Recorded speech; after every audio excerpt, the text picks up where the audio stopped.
Am I the a-hole for going no contact with my family for pushing me to find a new wife and a new mother for my children? I, 31, lost my wife, the love of my life and the mother of my children, 5 years ago. Ever since, I have been focused on rebuilding myself, holding things together for my children, and making sure we are all okay while grieving such a profound loss. The three of us have been to counseling.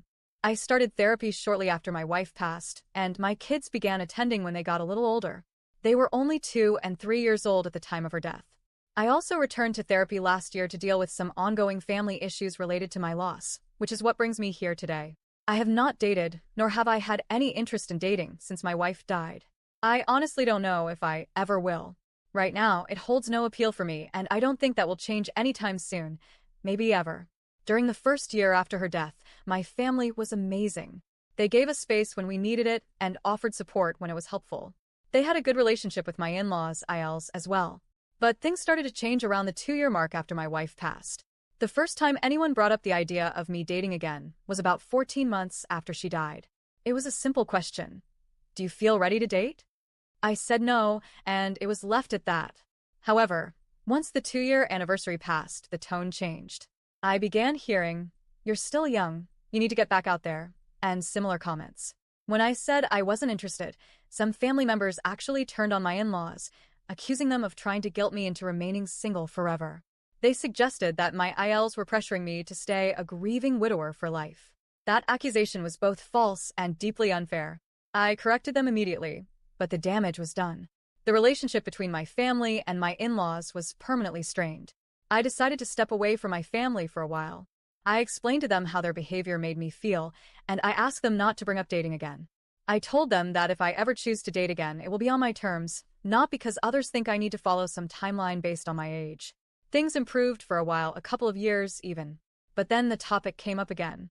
I asked them to stop, told them to stop trying to be subtle, and reminded them that I'm perfectly capable of making my own decisions.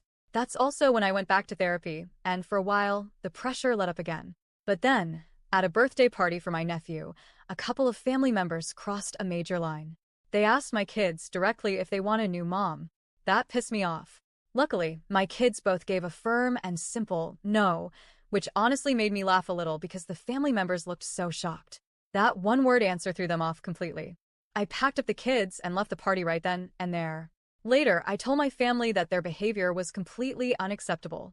In return, I got messages saying things like, "We were just looking out for you," and leaving like that was a bad move. That's when I decided to establish firm boundaries. I told them it was time to put distance between me and anyone who could not accept my choice not to date. I said that anyone who brought it up again or tried to involve my children in it would be cut off entirely. Since then, I've gone no contact with quite a few family members. Those who haven't pushed as hard or haven't brought it up at all, I'm still in touch with for now. One relative asked me why I couldn't just ignore the comments and why I had to go no contact. I told them that dragging my children into it was crossing a major line and that I had already given everyone more chances than they deserved. I'm a grown adult, and I will make decisions for my life when and if I'm ready. That relative said they didn't agree, but they understood it was my choice. Still, they said they thought I was being too harsh, that my family's behavior was coming from a place of care. So, am I the a-hole for going no contact with my family after they kept pushing me to find a new wife and mother for my children, and even involved my kids in it?